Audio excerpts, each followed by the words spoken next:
Obed-Edom's house was blessed in incredible ways during that time, like seriously blessed. His family thrived and everything around him flourished. It's a reminder that sometimes being in the right place at the right time can lead to amazing blessings. So next time you see a name like Obed-Edom in the Bible, take a moment to dive a little deeper. You never know what kind of incredible stories and lessons you might uncover. Have you ever read a name in the Bible and just skimmed right past it? We all do it. We focus on the big names. David, Moses, Paul. But sometimes the most profound lessons are hidden in the stories of people we barely notice. Today, we're going to talk about one of those people, a man named Obed-Edom. His story is short, just a few verses, but it contains a powerful secret about hosting God's presence.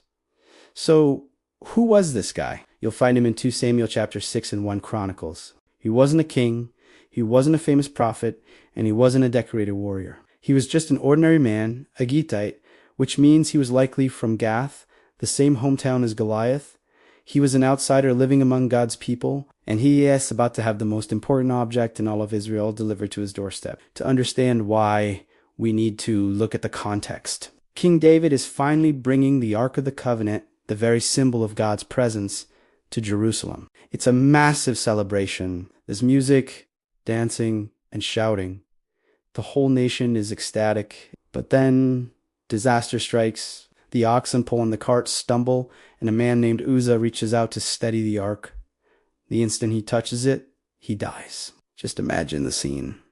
The music stops. The celebration turns to silence, then to Tahat. Joy is replaced by confusion and fear. King David, who was leading the worship just moments before, is now angry and afraid of the Lord. He's thinking, how can the ark of the Lord ever come to me? The procession is over. David is so shaken that he refuses to take the ark any further. He needs to find a place to leave it, and fast. This is where our forgotten hero, Obed-Edom, enters the story. The ark is diverted from its path to Jerusalem and taken to his house. Think about this for a second. The object that just killed a man in front of everyone is now sitting in your living room. The divine presence that even the great King David is too terrified to be near is now under your roof. What would you do? Most people would be paralyzed by fear, waiting for judgment to fall. But that's not what happened. The Bible tells us that the ark remained at Obed-Edom's house for 3 months. And during that time, something incredible happened. Instead of judgment, instead of death, blessings poured out. 2 Samuel 6:11 says, "And the Lord blessed Obed-Edom and all his household." This wasn't a secret blessing. The next verse says, "It was told to King David." The Lord has blessed the household of Obed-Edom and all that belongs to him. Because of the ark of God, the news spread like wildfire. The very presence of God that brought death to Uzzah brought unimaginable blessing to Obed. His family, his finances, his livestock, everything he had flourished. This completely changed the narrative. It showed David and all of Israel that God's presence was on something to be feared by those who approached it with reverence and respect. It was something to be desired. So what made the difference? Why did Uzzah die while Obed-Edom was blessed? It comes down to how they handled God's presence. Uzzah acted out of what seemed like good intentions, but he did so with a casual, unauthorized familiarity. He forgot the holiness of God. Obed-Edom, on the other hand, must have received the ark with reverence, and obedience. He didn't just store the ark, he hosted the presence of God. He created an environment in his home where holiness was honored. His faithfulness had a ripple effect that changed history. First, it showed King David the right way to approach God. When David heard about the blessings, he realized his mistake. His fear turned back into joyful desire. He went back to get the ark, but this time he did it the right way, following the specific instructions God had given for transporting it. Obed-Edom's example corrected a king's theology. Second, Obed-Edom's blessing became public proof that God's presence brings life, not just judgment. His testimony dispelled the fear that had gripped the nation and reignited their passion for God.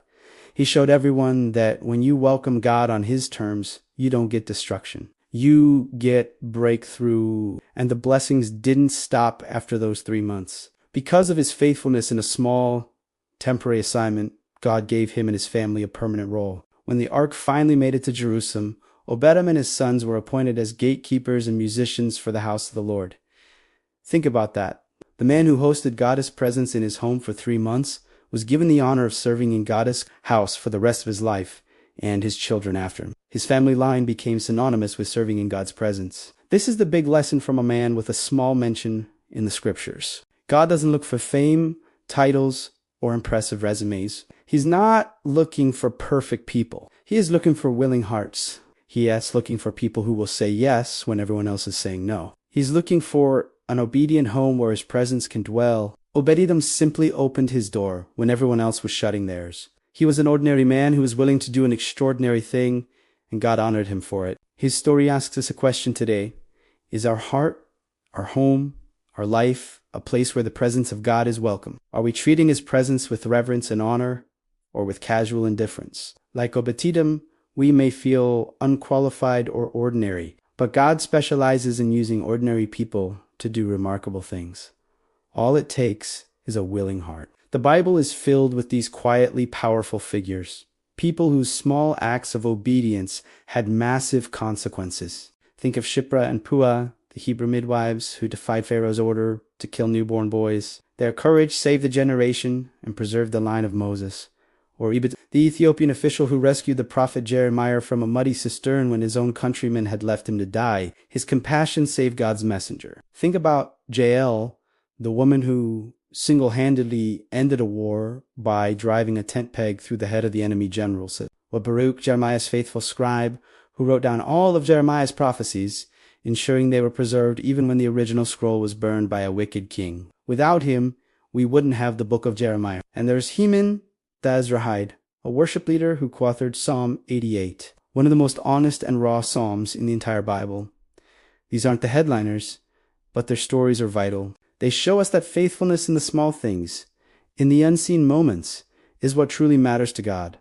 You don't have to be a king or a prophet to change the world. You just have to be an Obed-Edom, a person willing to make room for God's presence in your life, even when it seems risky or scary. When you do, you'll find that his presence doesn't bring fear. It brings blessing beyond what you can imagine. Thank you so much for watching. If this story encouraged you, hit that like button and subscribe for more deep dives into the unsung heroes of the Bible. Let me know in the comments which overlooked Bible figure you'd like to learn about next. See you in the next video.